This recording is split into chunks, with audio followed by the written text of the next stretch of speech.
Nag-uusap ang tatlong gunggong. Mga Reco Pips, alam niyo ba yung alaga naming ahas? Napakagaling! Lahat ng salot sa bahay, kinakain nun.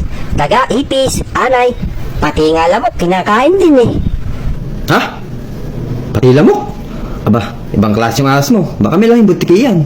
Siguro Wala yan sa ahas namin, Repa.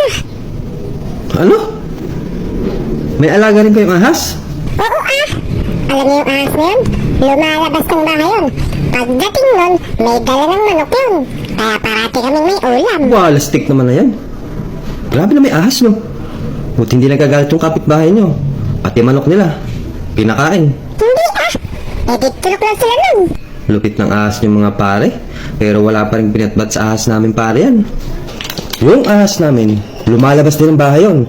Pagbalik ng bahay nun, may dala ng pera yun. ano? Abay, napakainam naman pala ng ahas niyo.